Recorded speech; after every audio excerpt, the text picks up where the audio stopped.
Hello नमस्ते सत श्री अकाल अस्सलाम वालेकुम welcome to live Gurukul YouTube channel. Good morning to everyone.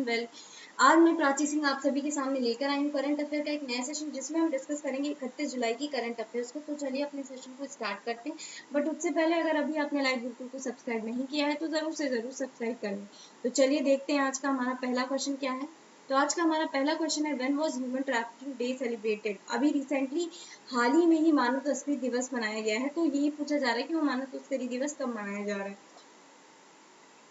तो मानव तस्करी दिवस कब मनाया जा रहा है? मानव तस्करी दिवस मनाया जाता है 30 जुलाई को। अगर हम बात करें कि इसका उद्देश्य क्या है, इसका उद्देश्य है हर इंसान यानी एवरी सिटीजन, जितने भी इंसान हैं उनके बीच मानव तस्करी के जो भी विक्टिम्स हैं उनके प्रति जागरूकता फैलाने के लिए, और जो मानव तस्करी और जो इसके विक्टिम्स हैं, मानव तस्करी के जो भी विक्टिम्स हैं उनको उनके राइट से भी रूबरू कराने के लिए इस दिवस की शुरुआत की गई थी 2013 में।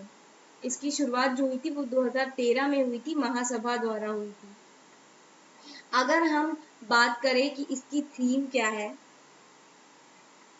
तो इसकी थीम है commit to the common,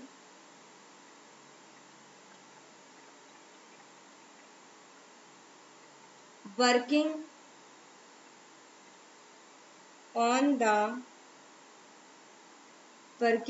the front line to end human trafficking। ठीक है, ये इसकी 2020 की थीम थी। अगर बात करें इसमें दो ऑर्गेनाइजेशन शामिल हैं। दो ऑर्गेनाइजेशन कौन कौन सी? UNODC और UNGA। यानी UNODC क्या है? United nation office of drugs and crime, और UNGA क्या है? United nation general assembly. UNGA का हेडक्वार्टर कहाँ है? वेना में, वेना ऑस्ट्रिया में उसका हेडक्वार्टर है। अगर हम इसके डायरेक्टर जनरल की बात करें तो वो है गथा फती वले। कौन है? गथा फती वले हैं। अगर हम इस UNGA की बात करें यानी यूनाइटेड नेशन जनरल असेंबली, तो वो कहाँ पर है? वो है न्यू दिल्ली में। अगर हम इसके डायरेक्टर की बात करें तो वो है तिजानी मोहम्मद बुंदे। कौन है? तिजानी मोहम्मद बुंदे यहाँ के डायरेक्टर जनरल हैं। तो चलिए फिर नेक्स्ट बढ़ते हैं हमारे नेक्स्ट क्वेश्चन की तरफ। नेक्स्ट क्वेश्चन है, what has been the new name of ministry of human resources following the new education policy. अभी नई शिक्षा नीति के अनुसार मानव संसाधन मंत्रालय जो है उसको बदल के उसका नाम क्या रख दिया गया है? तो आपको ये बताना है कि बदल के उसका नाम क्या रख दिया गया है। बदल के उसका नाम रख दिया गया है शिक्षा मंत्रालय, मिनिस्ट्री ऑफ एजुकेशन उसका बदल के नाम रख दिया है। अगर हम बात करें तो ये कितने साल पुराने जो नाम था इसका, NPE जो नाम था उसको 34 साल पुराना ये नाम था। उसको बदल के ये नाम कब बना था? 1986 में ये NPA नाम था उसको बदल के अब क्या कर दिया गया है? मिनिस्ट्री ऑफ एजुकेशन कर दिया। NPA ने उसको बदल के मिनिस्ट्री ऑफ एजुकेशन उसका नाम कर दिया है। अगर हम बात करें कि ये अनाउंसमेंट किसने की थी, तो ये अनाउंसमेंट की थी इंफॉर्मेशन एंड ब्रॉडकास्टिंग के मिनिस्टर प्रकाश केशव जावड़ेकर ने। ठीक है, अगर हम बात करें कि मिनिस्ट्री ऑफ ह्यूमन रिसोर्स जो था उसको बदल के क्या किया गया है? मिनिस्ट्री ऑफ एजुकेशन किया गया है। इसका एजेंडा क्या है? इसका मोटिव जो है वो है यूनिवर्सलाइजेशन ऑफ एजुकेशन। क्या है? Universalization of education. इससे क्या होगा? इससे क्या होगा? जो यूनिवर्सलाइजेशन ऑफ एजुकेशन होगी वो pre school to secondary school तक की जाएगी। इससे जो भी GER है यानी ग्रॉस इनरोलमेंट, जो भी ग्रॉस इनरोलमेंट रेशियो है वो बढ़ जाएगा 50% तक 2035 तक, और 3.5 करोड़ यानी 3.5 करोड़ सीट्स भी इंक्रीज हो जाएंगे। सीट्स भी क्या होंगी, इंक्रीज हो जाएंगी। तो चलिए अगर हम बात करें MOS की, तो MOS कौन है इसके, संजय धोत्रे हैं इसके MOS, यानी मिनिस्टर ऑफ स्टेट कौन है, संजय धोत्रे हैं। अगर हम यूनियन मिनिस्टर की बात करें, यूनियन मिनिस्टर की बात करें तो यूनियन मिनिस्टर कौन है, रमेश पोखरियाल, पोखरियाल निशंक इसके यूनियन मिनिस्टर है। अगर इनकी कॉन्स्टिट्यूएंसी की बात करें तो इनकी कॉन्स्टिट्यूएंसी है हरिद्वार उत्तराखंड। ठीक है, चलिए नेक्स्ट क्वेश्चन पर चलते हैं। A 300-year-old temple, Sri Sri Sri जो काली माता temple reconstructed with Indian support in which country. अभी 300 साल पुराना जो मंदिर है श्री श्री श्री जय काली मटर मंदिर का पुनर्निर्माण किया गया, वो किस देश के समर्थन में अभी उसका निर्माण हुआ है। तो किस देश के समर्थन से उसका निर्माण हुआ है, उसका समर्थन हुआ है बांग्लादेश के समर्थन से। अगर हम इसकी बात करें हाई कमीशन जो है, अगर हम इसकी बात करें कि हाई कमिश्नर जो थी,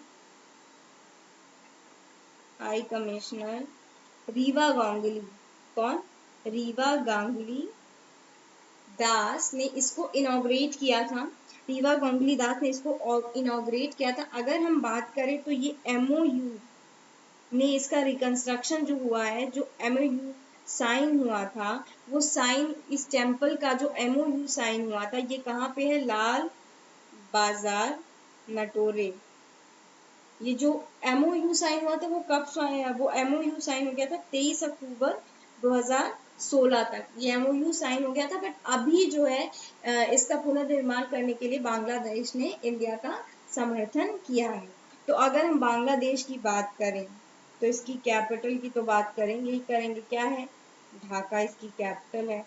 इसकी करेंसी क्या है, करेंसी इसकी क्या है, इसकी करेंसी है टका।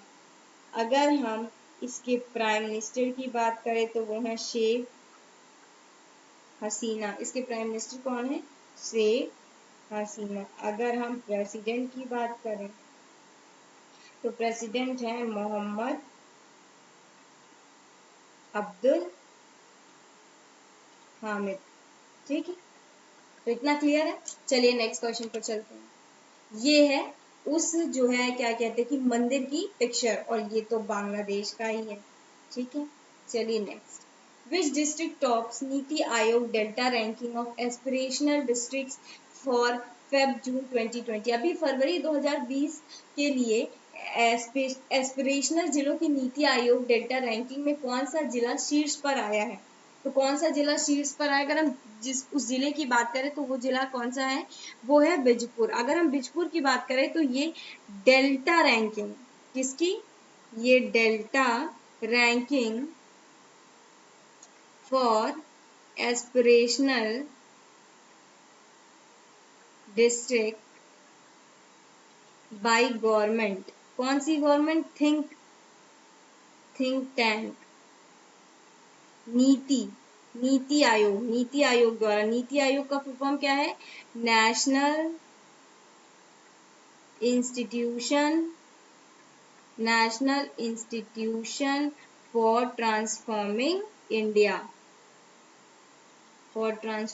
इंडिया, इसकी जो घोषणा हुई थी वो इसके द्वारा हुई थी, नीति आयोग द्वारा। अगर हम बात करें नीति आयोग की तो सबसे पहले इसके चेयरमैन की बात करते हैं। इसके चेयरमैन हैं नरेंद्र मोदी, हमारे प्राइम मिनिस्टर इसके चेयरमैन है। अगर हम बात करें इसके हेडक्वार्टर की तो वो तो न्यू दिल्ली में है, लेकिन अगर इसके हम CEO की बात करें तो वो कौन है, अमिताभ कांत इसके CEO है। ठीक है, अब अगर हम बात करें कि जो बिजपुर आया है ये तो फर्स्ट आया है, लेकिन ये जो रैंकिंग हुई थी उसमें टॉप 5 लोग स्टेट्स आए हैं। तो हम बात करते हैं पहला कौन आया है, वो आप जानते ही हैं, बिजपुर कहाँ है, छत्तीसगढ़ में। ठीक है, नेक्स्ट अगर हम बात करें सेकंड से बात करते हैं तो सेकंड आई है रीदोई, रीदोई कहाँ है, मेघालय में। ठीक, और अगर हम थर्ड की बात करें तो थर्ड आया है बहराइच, बहराइच आया है थर्ड, वो कहाँ से है, यूपी से है बहराइच। अगर हम चौथा बात करें तो आया है नवाद, कौन आया है, नवाद, ये कहाँ है, बिहार में। अगर हम मोगी की बात करें, ये था पांचवा, और ये कहाँ पे है, ये था पंजाब में। तो ये टॉप 5 रैंकिंग हुई है इंडिया में। ये क्या है, पहले पे आया था बिजपुर, सेकंड है रिदोई, थर्ड है बहराइच, फोर्थ है नवाद, और फिफ्थ है मोगी। ठीक है, क्लियर है सबको। चलिए next, which country has pass social media law recently. अभी रिसेंटली सोशल मीडिया लॉ जो है बनाया गया है और पास किया गया है, तो वो किस देश ने अभी इस सोशल मीडिया लॉ को पास किया है, तो कौन सा देश है वो है टर्की। कौन सा देश है, वो है टर्की। टर्की ने अभी इस लॉ को जो है पास किया है। इसके तहत कौन कौन से उस पे रिस्ट्रिक्शंस लगेंगी, कौन कौन से उसका लॉ एक्सटेंड किया गया है, कौन कौन सी साइट्स इन्वॉल्व है, एफबी, ट्विटर, है ना, और यूट्यूब, एफबी, ट्विटर, यूट्यूब, ये सब पर एक्सटेंड किया गया है। और बात की जाए जो गवर्नमेंट के खिलाफ क्राइम होते थे, जो भी गवर्नमेंट के खिलाफ क्रिटिक्स लिखी जाती थी, उसके खिलाफ बहुत ही स्ट्रिक्ट एक्शन अब टर्की में लिया जाएगा इस लॉ को पास होने के बाद। अब अगर हम बात करें टर्की की, तो टर्की की कैपिटल की बात की जाए तो वो क्या है, अंकारा। अंकारा इसकी कैपिटल है। अगर हम बात करें इसकी लैंग्वेज, तो लैंग्वेज इसकी क्या है वहां पे, इसकी लैंग्वेज है टर्किश। ठीक है, बात करते हैं करेंसी की। करेंसी क्या है, टर्किश लिरा, इसकी वहां की करेंसी है।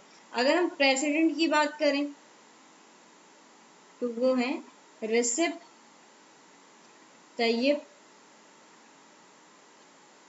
एर्डोगन। कौन है, रिसेप तैयब एर्डोगन। तो चलिए नेक्स्ट चलते हैं, ये क्वेश्चन क्लियर है ना सबको। नेक्स्ट है, भारत पारंपरिक चिकित्सा पद्यांत और होम्योपैथी पर किस देश के साथ अभी भारत ने समझौता किया। अभी हाल ही में भारत ने समझौता किया है किसी देश के साथ, तो वो किसके साथ समझौता किया गया है, ये बताना है कि उसने किसके साथ समझौता किया है। तो उसने समझौता किसके साथ किया है,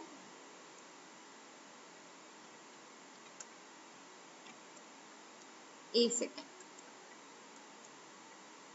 समझौता किसके साथ किया है उसने, ये समझौता हुआ है जिम्बाब्वे के साथ। ठीक है, अगर हम जिम्बाब्वे की बात करें तो ये समझौता हुआ था 28, अगर हम बात करें जिम्बाब्वे की, ठीक है, तो वो ये साइन किया गया था नवंबर में, 28 नवंबर 2018, सॉरी 28 नवंबर को नहीं, 3 नवंबर को साइन किया गया था 2018 में। ये क्या प्रमोट करेगा, ये प्रमोट करेगा जो भी ट्रेडिशनल सिस्टम्स हैं होम्योपैथी के और मेडिसिन के, जो भी ट्रेडिशनल सिस्टम है इन दोनों देश में उसको प्रमोट करेगा। म्यूचुअल अंडरस्टैंडिंग, म्यूचुअल कंसर्न और म्यूचुअल बेनिफिट, और एक तरीके का म्यूचुअल बेनिफिट और उसकी इक्वालिटी के साथ ये प्रमोट करेगा। अगर हम जिम्बाब्वे की बात कर रहे हैं तो जिम्बाब्वे की करेंसी की बात तो करेंगे ही। तो करेंसी क्या है, यूनाइटेड स्टेट्स डॉलर, यानी यूएस डॉलर, और आरटीजीएस डॉलर। आरटीजीएस डॉलर क्या है, real time gross settlement dollar. अगर हम जिम्बाब्वे की कैपिटल की बात करें तो वो क्या है, हरारे इसकी कैपिटल है। अगर प्रेसिडेंट की बात करें, एमर्सन डैम्बुड्जो मंगवा, कौन है, इमर्सन डैम्बुड्जो मंगवा। चलिए नेक्स्ट क्वेश्चन पे चलते हैं, ये जिम्बाब्वे राइट आंसर था। नेक्स्ट है, अभी हाल ही में रिसेंटली जो है किसी शहर में सीवर को साफ करने के लिए बैंडिकोट नामक एक क्या कहते कि लॉन्च किया गया है रोबोट, उसका उद्घाटन किया गया। तो वो रोबोट मतलब किस डिस्ट्रिक्ट में, किस शहर में अभी उसका उद्घाटन हुआ है, तो हमें वही बताना है कि किस शहर में इसका उद्घाटन हुआ। इसका उद्घाटन हुआ है गुवाहाटी में। तो गुवाहाटी में इसका उद्घाटन हुआ है, किसने किया है, minister of Guwahati development department ने इसका उद्घाटन किया है। इसके जो है मिनिस्टर कौन है? इसके मिनिस्टर है सिद्धार्थ भट्टाचार्य। सिद्धार्थ भट्टाचार्य इसके मिनिस्टर हैं। अगर हम बात करें कि ये जो रोबोट है ये ऑटोमेटिक सीवर क्लीनिंग करेगा और इसका नाम क्या है? बैंडीकोट। अगर बात की जाए कि ये गुवाहाटी का पहला सिटी है जिसमें नॉर्थ ईस्ट का जो नॉर्थ ईस्ट है, नॉर्थ ईस्ट इंडिया, तो गुवाहाटी इसमें एक पहला सिटी है जिसमें क्या कहते हैं कि robot manhole cleaning robot launch किया गया है। अगर हम गुवाहाटी की बात करें तो ये कहाँ है? ये है असम में। असम की बात की जाए, असम की कैपिटल दिसपुर। सीएम क्या है? सरबंदा सोनोवाल। बात करें गवर्नर की तो जगदीश मुखी इसके गवर्नर हैं। कौन है? जगदीश मुखी इसके गवर्नर हैं। और अगर हम बात करें जगदीश मुखी इसके गवर्नर है। अगर हम बात करें इस बैंडीकोट की तो ये जो है एक रोबोटिक है। क्या करेगा? ये सीवर क्लीनिंग का काम करेगा। तो चलिए नेक्स्ट क्वेश्चन पे चलते हैं। ये देखिए ये रोबोट की, एक सेकेंड। हाँ,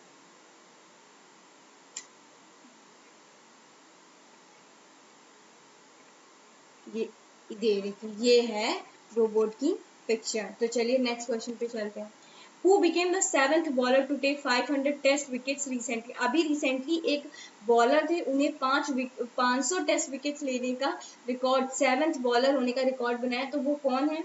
वो है स्टुअर्ट ब्रॉड। अगर हम स्टुअर्ट ब्रॉड की बात करें ये तो ये उनकी पिक्चर है। ये इंग्लैंड के क्रिकेटर हैं। स्टुअर्ट ब्रॉड कहाँ के क्रिकेटर हैं? ये इंग्लैंड के ये क्रिकेटर हैं। ये सेवेंथ बॉलर बने जिन्होंने 500 टेस्ट में विकेट्स लिए हैं। ठीक है, इन्होंने पांचवें दिन 3 टेस्ट में ये पोजीशन हासिल किया है। और अगर हम इंग्लैंड की बात करें तो इंग्लैंड की जो कैपिटल है उसकी बात कर, एक सेकंड,